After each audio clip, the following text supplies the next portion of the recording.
Welcome back, team. I'm Najee Simmons, and this is the No Job Podcast, where we have a deep and sincere hatred for jobs, but we absolutely love to work when the work has meaning to us, when we're doing something purposeful.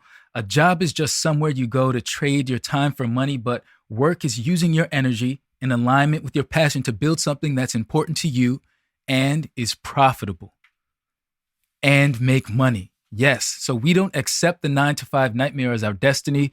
And if we do, we work a job for a period of time as part of a plan to get to a place where we no longer have to. We are determined, and I mean determined, to go from working our jobs to working our dreams for a living. And listen, it's no secret how we get there, right? We plan, we work, we plan, we stay the course, and we stay encouraged, but that is not easy to do.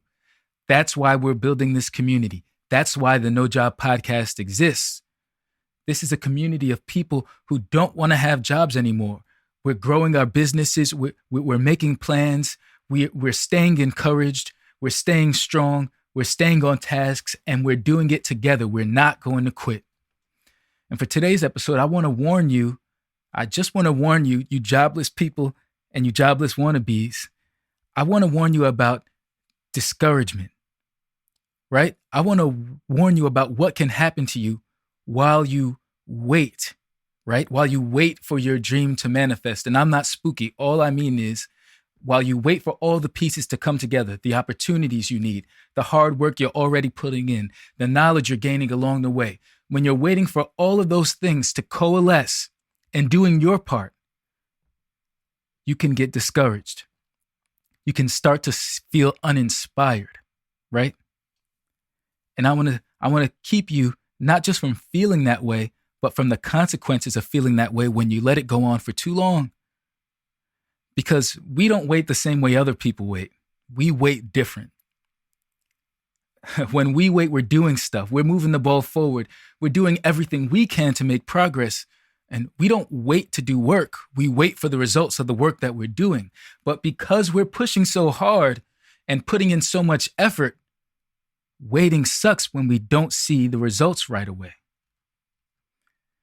And look, this is a serious matter because discouragement does a lot more to you than just make you feel sad. Discouragement is a devil. It's a literal devil determined to take away your hope and your character little by little. And we're going to focus on those two things a lot today. Hope and character. That is what discouragement wants to take away. You're wondering why discouragement keeps on bothering you. It's because it wants to take away your hope and it wants to take away your character, because those are the only two things that you actually need to make your dreams come true. It's crazy, but I'm not gassing it. I know I'm making it sound serious, but there's no way you're taking this seriously enough. Discouragement is not going to get the best of you, not by my watch. A feeling is not going to make you focus on anything other than what you need to keep your eyes on, which is the prize. Don't let your boring, uninspiring job turn you into a boring, uninspiring human being. If you forget who you are, you're absolutely going to stay where you are. And stagnation is not cool with us. We don't do that here. I'm here to encourage you. Whatever you do, don't let them grind you down. This is the No Job Podcast.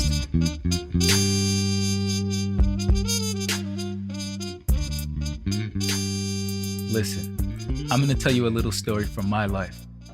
The title of this episode is Don't Let Them Grind You Down. And I talked about it a little bit at the top about how circumstances and environments and feelings can sort of whittle away at your hope and your character and change the way you are.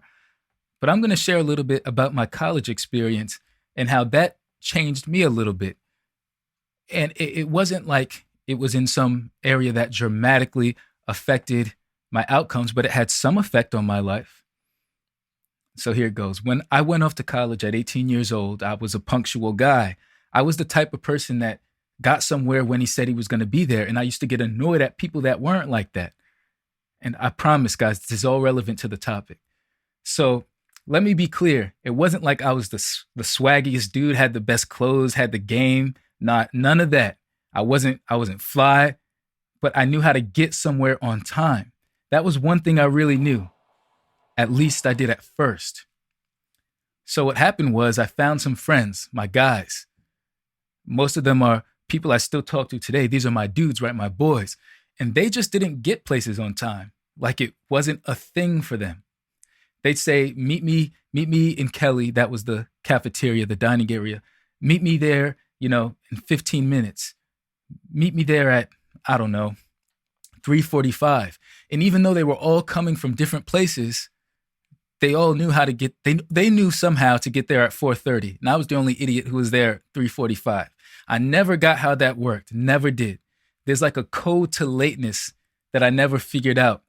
It's like how you ever see the birds flying in V formation? Like, how do they know where they're supposed to be? I don't know. Late people have that going on too. And anyway, my point is before long, I didn't know how to get anywhere on time. At one point, I was getting to be the one that was there later than everybody. And after I graduated, after I got out of college, I literally had to relearn how to get places on time. And the reason I'm telling this story is to show you how naturally we assimilate to our environments. We assimilate to our environments much more naturally than we assimilate to our aspirations.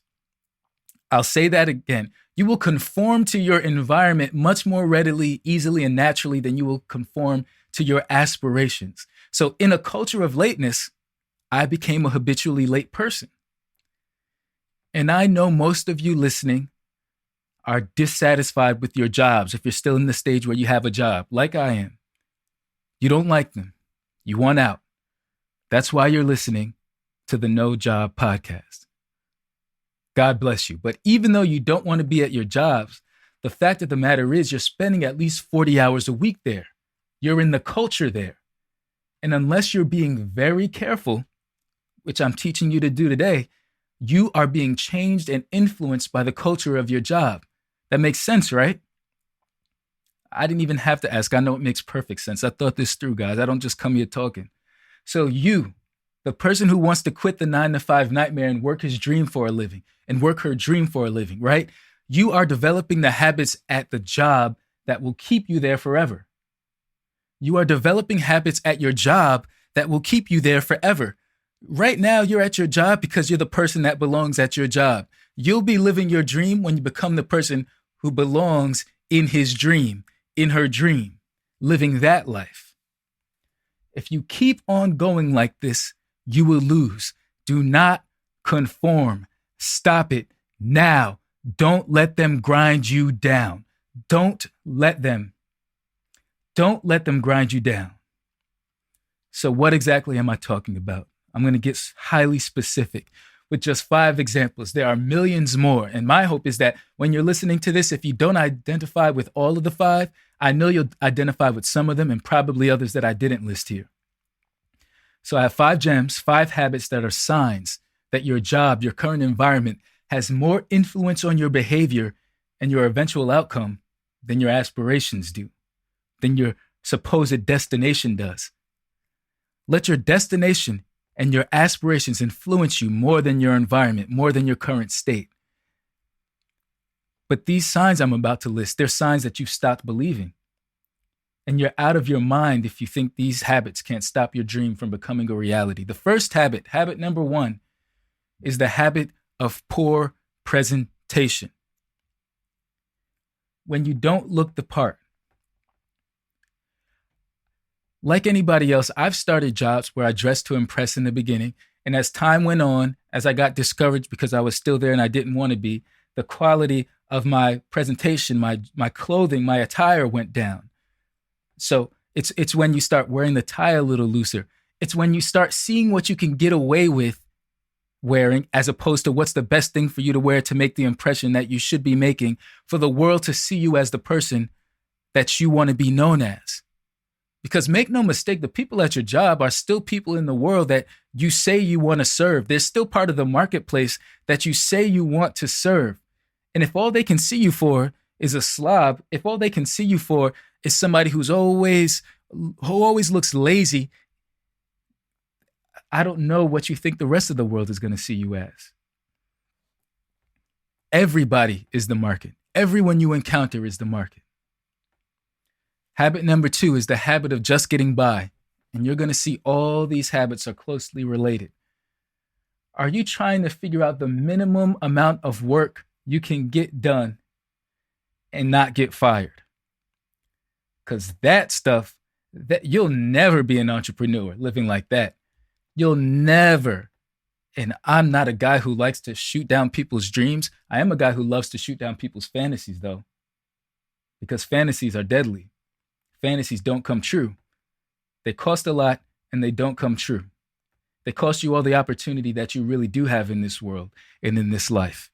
So I got no problem shutting down your fantasy. And if your aspiration is to just get by, just do enough, the market will never respect you. In whatever discipline you think you want to go off and do on your own, they'll never respect you. Can you name anybody who's successful that thinks like that? Some of you, oh God, some of you want to be entrepreneurs because you want to do less work. Please exit this podcast if I've just described you. Thank you. Because I just can't with you. I can't. I love you so much that I can't let you play around like you should ever leave your job, because if you're one of those bare minimum guys, bare minimum girls, the job you have is saving your life. You probably don't even deserve it. Next, the habit of indifference. Have you gotten to a place where you don't care if the company you're at succeeds or fails? So let's just start with the obvious. It doesn't even make sense for you not to be invested in the company you work at success, because if they can't succeed and make money, you won't have a job with them anymore. You understand that, right? That's the first thing. Second, you need to be enthusiastic about the things you're putting work into, because it's all a part of character development. If you learn to not care for 40 hours a week, it is so hard to turn up the care dial, right? You really think you're going to be able to turn up the care dial that you had turned down all day when you get home after your 9 to 5 to work on your passion 5 to 9? What kind of energy are you bringing to your 5 to 9 if you were dialed down for your whole 9 to 5? And while I understand you're never going to feel the way about your 9 to 5 that you do about your passion, that's not what I'm saying here. If you get to a place and allow yourself to stay in a place where you don't care whether your company can succeed, whether your company prospers, you're running the risk of letting indifference and an attitude of indifference seep into every other area of your life. And sooner or later, you won't really care whether you accomplish your dream or not. You have to have your intentionality always turned on. Number 4 is the habit of transactional as opposed to relational behavior. What does that mean?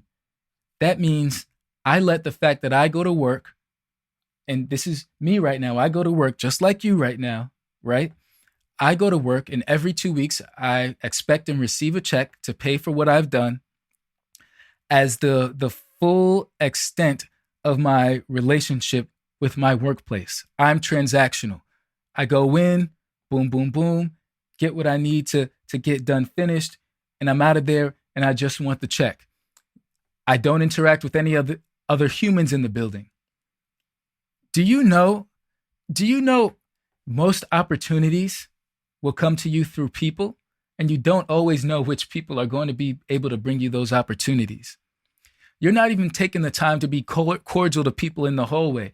And I know everybody's working from home now, but you can say hello to somebody or in the Zoom room. You can compliment somebody on some work they did. You can shoot an email and say, "Hey man, I saw that report you sent to the team. I think you did a great job." You can be relational. You can still be building relationships. If you have a 40-hour-a-week or more job and you get in and you get out, you don't talk to any people, you're not even mining that situation for all the opportunities and connections that could be there. Shame on you. Number 5, we're all familiar with this. Number 5 is the habit of courting distraction. Are you on Instagram when you should be working on your reports coming up? Are you literally watching the clock? Are you looking for some low-level activity that is easier and less mentally taxing to do than the urgent and important tasks on your desk? Are you courting distraction? Are you trying to find distraction, right? Are you looking for it so you don't have to do what's in front of you? Because I'll tell you this right now, if in business you court distraction, you're courting disaster, you're courting failure. Because if you're going to be doing anything on your own, you have to be your own accountability, your own boss. You have got to be focused on business activities. You got to be centered. Courting distraction will not get you there. So from the top, if you find yourself developing the habit of poor presentation, the habit of just getting by, the habit of indifference or an indifferent attitude, the habit of transactional as opposed to relational behavior, and the habit of courting distraction, not only are you a bad employee, your dreams are never going to come true. I just got to keep it real with you because I'm not going to have anybody to say, I listened to the No Job podcast with host Najee Simmons and I listened to what he told me and nothing's happening for me. No, I got to do right by you because I got to do right by my family name. Nobody's going to call me a liar. Avoid these habits at all cost. Do not let your job grind you down. This is the No Job Podcast.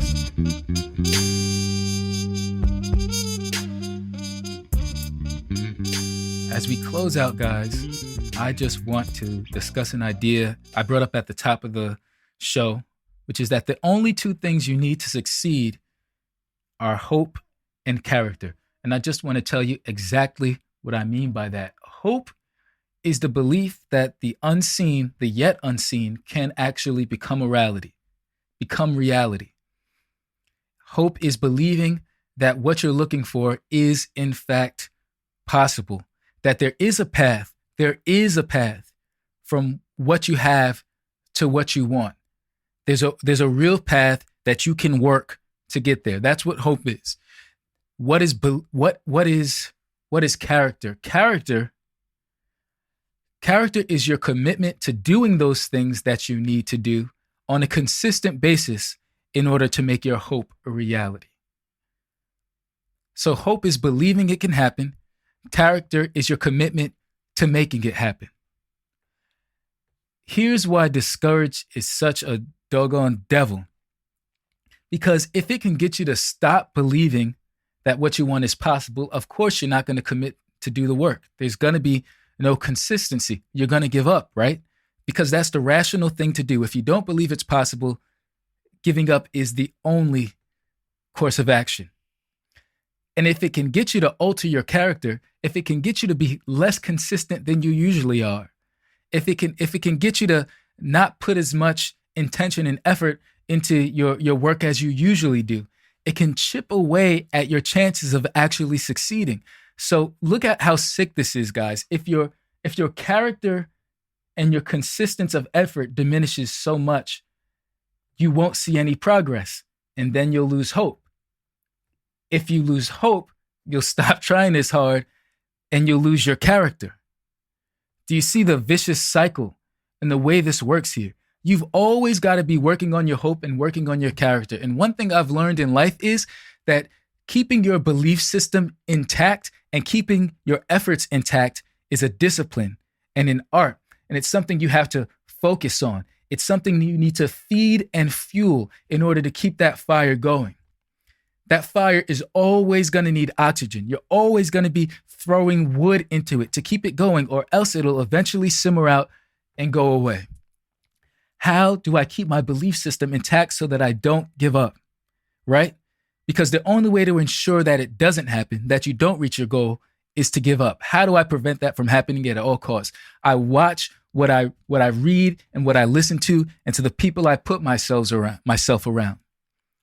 I control what goes into my ears and what goes into my eyes, because those are the God-given avenues that we've been given to control our beliefs. You see, you didn't know you could control what you believe. To a large extent, you can. Whatever you drink in through your eyes and through your ears, and whatever you let into your heart will eventually come out of it. You form your beliefs by what you expose yourself to. we strive to be a resource that it just makes sense to expose yourself to if you've got great things that you want to accomplish. If you love to work, but really hate the idea of spending the rest of your life at a job, just showing up somewhere to get a paycheck and leave and feel like you're getting nothing out of it other than the money. If you love to work, but you can't stand the idea of not working towards your dreams in a big and significant way. If you have the audacity to believe that it is possible to make a living, for you to make a living, doing what you love, if you're one of those daring, crazy people, this is the place for you, and you get and understand everything I'm saying because it resonates you. And what I want to say to you people, because I'm one of you, and I've always wanted somebody to talk right to me in my life. You have to be intentional about keeping your belief system. Your belief in your dream is a gift from God. You have to work hard to protect that belief. You need to put a fence of protection around it. It has everything to do with your associations and the media that you consume. Hope and character are the only two things you need to succeed. Hope is believing that it's possible. Character is a commitment to making it happen. Thank you so much for listening. I'm Najee Simmons, and this is the No Job Podcast.